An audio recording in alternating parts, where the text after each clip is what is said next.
Okay, so this is tutorial take 2. I was in the middle of number 1 and then I got a phone call. So what I've already done is I took in my used candle. It's already used, it was up on the top, and you can't really like melt that part anymore. So what I've done is I cut it off with just a simple knife. I cut it off and it was into chunks. And I already started the tutorial. I mean, I might post it just so you guys can see it. And I put the chunks in here. And I have this already heated, and it's going to melt all the wax. And so I'm going to put, finish putting all the cut off pieces into there and melt it. And while that's melting, I'm going to be showing you what we're making. And let that melt. And candle wax isn't that hard to clean up. I use, hold on one second.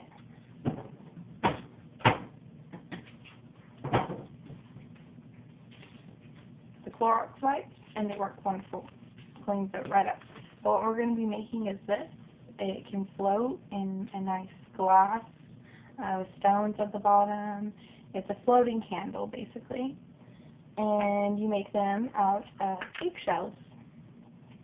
And what you have to do to the eggshells before you put them in there is when you crack the egg, you want to save the eggshell and hopefully get something like this. Even if it's cracked too much on the side, you can kind of like lay it this way and still get a shape. That's why this one's so oblong. So you can get like different shaped ones. I think it's cool.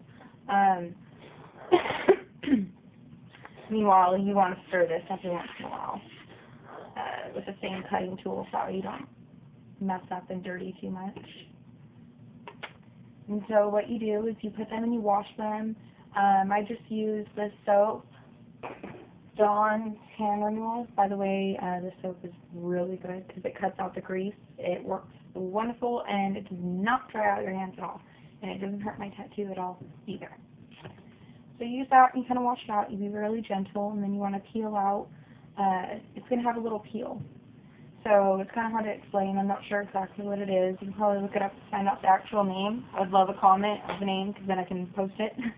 But you peel that out and you clean it out, real gentle, and then you clean it. And then what I take is like just disposable shot glasses, and I set them in there as a holder so they don't fall anywhere.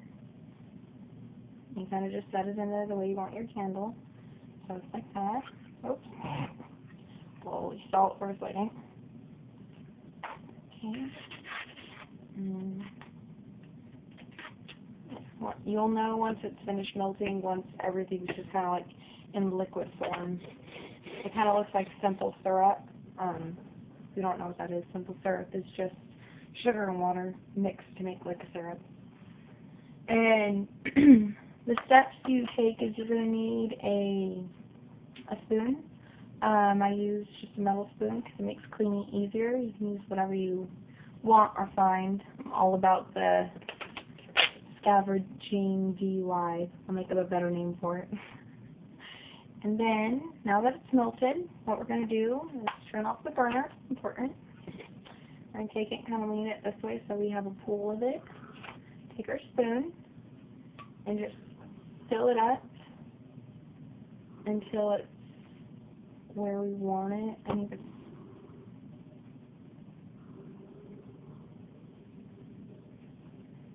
one side of it was cracked, so I needed to fix it and actually make it flat so I can make a bigger candle than what it was allowing me to do.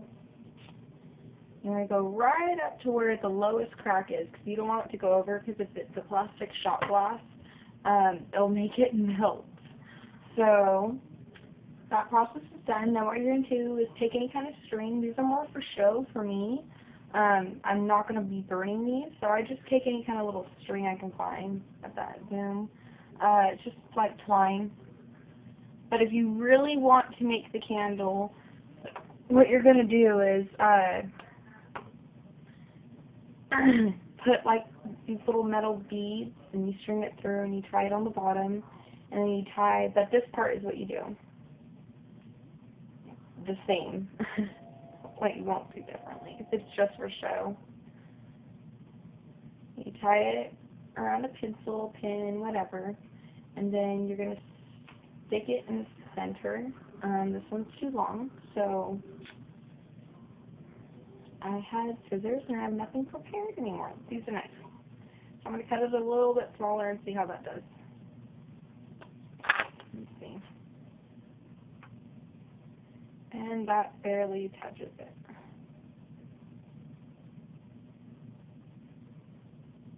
Without the maneuver, MacGyver and stuff, I would edit all these parts out so that way it's not so boring, but this is from a phone, so you know, maybe I can just like get some comedy going for when it comes to these boring parts of my tutorials and tell you guys like really lame jokes that I'll think is funny, and it'll be okay.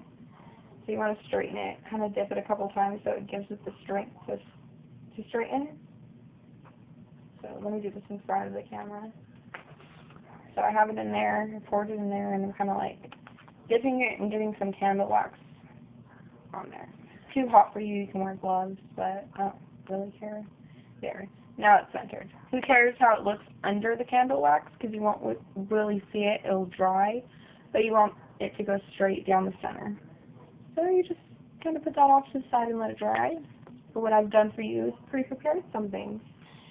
So this is what it will look like once you take it off of the string and it's dry.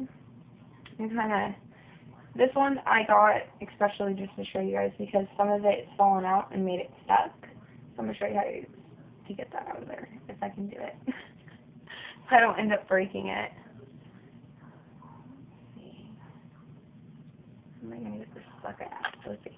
Maybe use a knife, because you're going to break the eggshell anyway. And it's okay if you break the shot glass too, because they're disposable. Awesome. There we go. Okay. So now what you're going to do is you're going to just break off all these eggshells, like it's a hard boiled egg. Sometimes it's kind of rough because the candle wax decides to sit on the outside and make it hard for you to pluck it off. You can use a nifty little tool. Don't yell at me because the knife is facing me. It's a really, really dull knife and I have really thick skin. Open it up.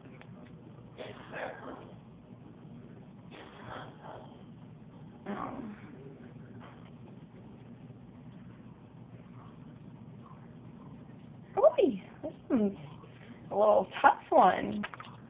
There we go. Right.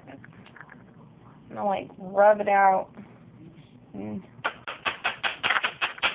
hit it too. Maybe it'll break it, maybe not. Oh no, it did a good job. Yeah, tap it against something and it'll help kind of crack it. This one, the only reason why it's so hard is because I didn't stop where the lowest crack was of the eggshell. I just kept pouring because I had a little bit left and I thought, why not? I didn't think I'd be making a tutorial with this one. So that's why it's a little harder, because it's like hardened on the outside. Normally it's not this hard at all. The last three I've made have been simple peasy. But anyway, that's what you do. So let me get this one that's already out and it's been dried for like overnight. See how easy that comes off? See that? Yeah, that bad boy. Then what you can do is get all fancy and put it in a glass of water and watch it float. So you make them real candles, put it in a glass of water and watch them burn and float. So yeah, that shows just how much easier it is when you don't get the candle wax on it. Of course it's a little tough, but anything worth having is worth working towards. So this is our finished product. Whoops. This is what it looks like. And let me take y'all over here to show you how pretty it looks floating.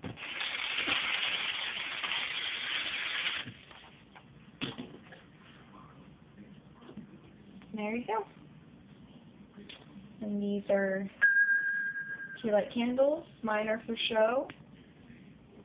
The only difference between mine and ones that you can actually burn is the little bead that you put at the bottom to hold the string, and you get actual wick string.